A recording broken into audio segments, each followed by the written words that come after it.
है, जिसमें सबसे ज़्यादा मुतासिर पुंछ, उड़ी, टंगडार और कुछ हिस्से कुपवारा के भी उस जद में आए और मुझे मौका मिला इन तमाम इलाकों में जाने का।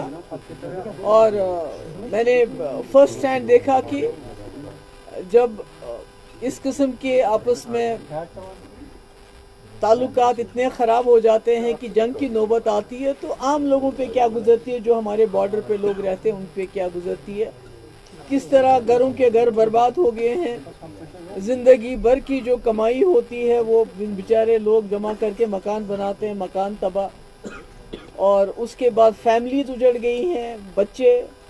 और मैं तो एक जगह गई तो उन्होंने वो बच्चों की जो कब्र है अपने घर के उसमें आंगन में रखी है, 2 बच्चे एक साथ उनके चले गए इस दुनिया से।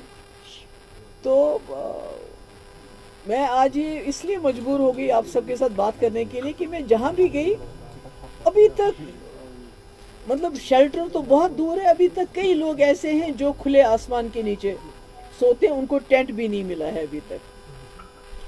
तो जो मैं कल टंगडार गई तो वहाँ भी मैंने देखा, बेचारी वो एक औरत है, उसका हस्बैंड यहाँ मजदूरी करता है श्रीनगर में, 2 बच्चियाँ हैं उसकी छोटी छोटी, उसका घर बिल्कुल तबाह हो गया। तो वो भी बेचारी, उसको पता नहीं मैं कहाँ किधर अपना सर छुपाऊं। तो इसलिए मतलब हालात काफ़ी ख़राब हैं इन लोगों के, इनकी जान भी गया, माल भी गया। और कई जगह ऐसा है कि जहाँ शेल लगा हुआ है तो ढांचा तो खड़ा है मगर मकान पूरा बोसीदा हो गया है, मकान खोखला हो गया है। और जो मैंने सुना, जो सरकार की तरफ से टीम्स गई हैं वो देखते हैं स्ट्रक्चर खड़ा है और तुम्हारा एक शीशा टूट गया तो बस, ऐसा नहीं होता है।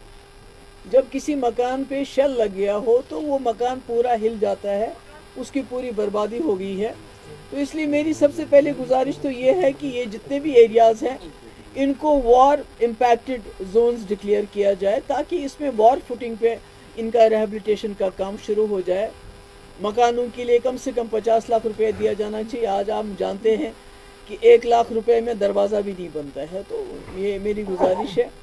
उसके बाद सबसे पहली चीज़ जो मैं डिमांड करना चाहती हूँ सरकार से, गवर्नमेंट ऑफ इंडिया से, कि इन सब जितने भी इसमें हमारे लोग जिनकी जाने गई उनको शहीद करार दिया जाना चाहिए। एक तो उनकी इज्जत अफजाई हो जाएगी क्योंकि उन बेचारों का कोई कसूर नहीं था, बच्चे थे हमारे, औरतें थी हमारी, आदमी लोग इसमें गए हैं। तो उसकी वजह से एक तो उनकी इज्जत अफजाई होगी और दूसरा कुछ बेनिफिट्स भी उनको मिलेंगे, उनकी फैमिलीज़ को मिलेंगे। और जिनके लोग चले गए हैं उनको नौकरी भी मिलनी चाहिए, एक जॉब भी मिलना चाहिए। और कई मुझे दुकानदार मिले, उन्होंने कहा कि हमारी दुकानें इसमें डैमेज हो गई। तो उन्होंने जो बैंक में इंश्योरेंस है तो बैंक इंश्योरेंस देने से इनकार करते हैं, वो कहते हैं ये जंग है, हमारा इंश्योरेंस नहीं दे सकते आपको। तो इसमें मैं चाहूँगी गवर्नमेंट इंटरवीन करे। और जो लोन लिए हैं, कई लोगों ने लोन लेके मकान बनाए हैं, दुकानें बनाई, छोटा मोटा कारोबार शुरू किया था, ये ज़रूरी है कि उस लोन को वेव ऑफ किया जाना चाहिए। और कई मैं गई थी वहाँ मेंढर, तो वहाँ ब्रिगेड हेडक्वार्टर जिस पे अटैक हुआ था एक तरफ से, तो उसके नज़दीक जो दुकानें हैं, मकान हैं, उनका काफ़ी नुकसान हुआ है। और उसके लिए कोई वहाँ गया नहीं है, उन जगहों पे वहाँ गया नहीं है उन जगहों को देखने के लिए। तो मैं सरकार से गुजारिश करूँगी कि इसको भी देख लिया जाए।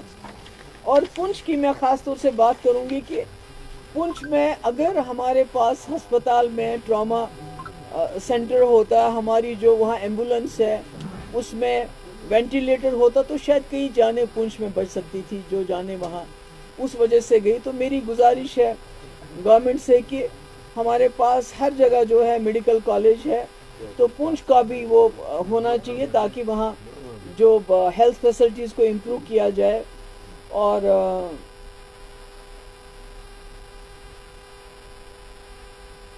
और यही मेरा है कि आखिर में मुझे बहुत, अभी भी मुझे बहुत तकलीफ़ होती है कहते हुए कि मैं जहाँ भी गई लोगों ने कहा हमें इंडिविजुअल बंकर चाहिए। तो मुझे ये डिमांड करते हुए भी अच्छा नहीं लगता है कि आज 21वीं सदी में हमारे लोग जहाँ अच्छे स्कूलों की डिमांड करते, नौकरियों की डिमांड करते, अस्पतालों की डिमांड करते, वो कहते हमें बंकर चाहिए, क्योंकि उनके दिल में ये खौफ घर कर गया है। उनको लगता है जंग कभी भी हो सकती है।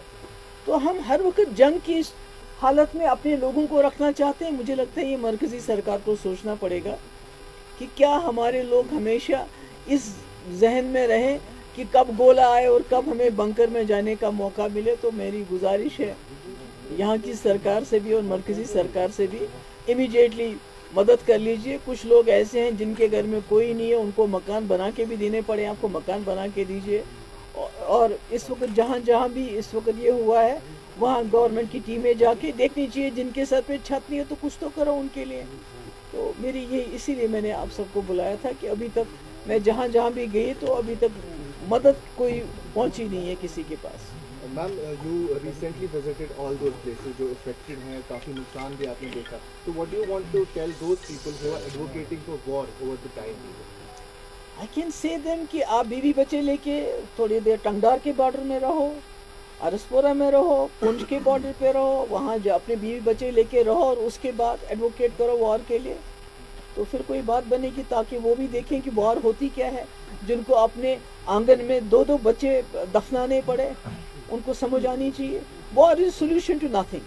अभी इट इज 0/0, 0/0, बल्कि दोनों तरफ से काफी सिविलियन कैजुअलिटीज हो गई। That is the interest that we have to give on this war. वो सूद हमारे लिए है जो हमने पहलगाम में 28 लोग खोए, उसके बाद हमने इस जंग में कई लोग खोए, और बच्चे खासकर जिनकी जिंदगी थी इस वक्त जीने की। तो जो लोग वॉर को एडवोकेट करते हैं, मैं उनको ये बोलूँगी कि आप या तो जिस इलाके में आप रहते हैं इस वॉर को बोलिए, उनके बॉर्डर पे लड़े, हमारे बॉर्डर पे वॉर नहीं होना चाहिए। मैम, आपकी नज़र में फिर क्या समाधान है? जो पाकिस्तान बार बार जो हरकत करता है, आपकी नज़र में क्या सोल्यूशन है? यार, जंग तो कोई सोल्यूशन नहीं है। जंग इज नॉट एन ऑप्शन, जंग is not even the last option. जंग कोई ऑप्शन नहीं। I think they should take a page from Vajpayee ji doctrine, तो उससे उनको सारे सवालों के जवाब मिलेंगे। मैम, पीपल कॉन्स्टेंटली क्वेश्चन जो स्टैंड, जो पीडीपी का स्टैंड रहा है जब आप पीस की बात करते हैं इंडिया और पाकिस्तान के बीच में, जब सब कुछ नॉर्मल था, लेकिन अभी जो रीसेंट एस्केलेशंस हुई, how do you view your stand as the only politician और अमंग दोज जिन्होंने पीस की बात की इस टाइम के लिए, मे बी जिन्होंने सीज फायर की बात की अक्रॉस इंडिया अगर बात करें? देखिए, पीडीपी बनी ही, अदरवाइज हम कांग्रेस में थे तो हमें क्या मजबूरी थी पार्टी बनाने की। पीडीपी बनी इसके लिए, जम्मू कश्मीर को इस खून खराबे से बाहर निकालने के लिए। एंड फॉर मुफ्ती साहब doctrine there is no other way to take the people out of, to facilitate a resolution of the Kashmir problem which India and Pakistan claim. Usually India claims a bilateral issue. इसको आपको address करना पड़ेगा। वाजपेयी जी कह रहे थे इंसानियत के दायरे में मैं करूँगा, तो मुझे लगता है उसी पॉलिसी को आगे चलाने की जरूरत है। मैम, आपने विजिट भी किए, आपकी क्या असेसमेंट है इस पूरे ऑपरेशन सिंदूर के बाद जो चीज़ें हुई है, क्या हमारे देश को फ़ायदा हुआ, इंडिया को इससे क्या? वो तो मुझे मालूम नहीं क्या फ़ायदा हो गया, पर नुकसान मैं कह सकती हूँ कि हमारे घर उजड़ गए, हमारे मकान बर्बाद हो गए, हमारे बच्चे इसमें शहीद हो गए, हमारे घरों के अंदर आंगन में माँ बाप ने कब्रें बनाई अपने बच्चों की। किसी की माँ, किसी छोटे दूध पीते बच्चे ने, मुझे नाम नहीं याद आ रहा है, एक सरदार जी हमारे थे, उसके छोटे छोटे बच्चे हैं जिनकी माँ इसमें उसका गोला आ गया और वहीं उसके सर के 2 टुकड़े हो गए। तो ये तो मुझे तो वही नज़र आ रहा है। अब मुझे नहीं पता है कि इससे ज़्यादा क्या अचीव किया होगा, क्योंकि जो मिलिटेंट इसमें या टेररिस्ट जिसको आप कहते हैं, जो इसमें इन्वॉल्व थे, अभी तक उनको पकड़ा नहीं गया, अभी तक उनकी कोई खैर खबर नहीं है।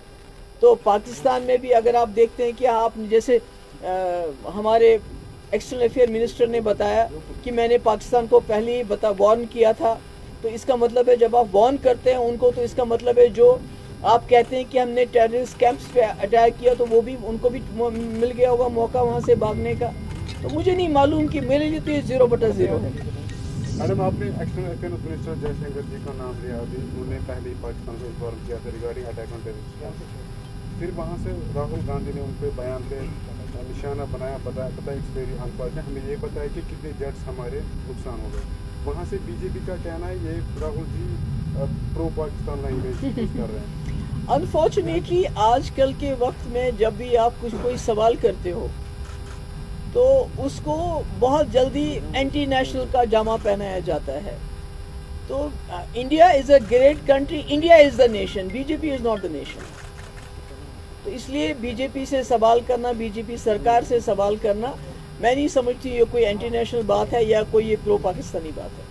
Ma'am, recently you had a Twitter spat with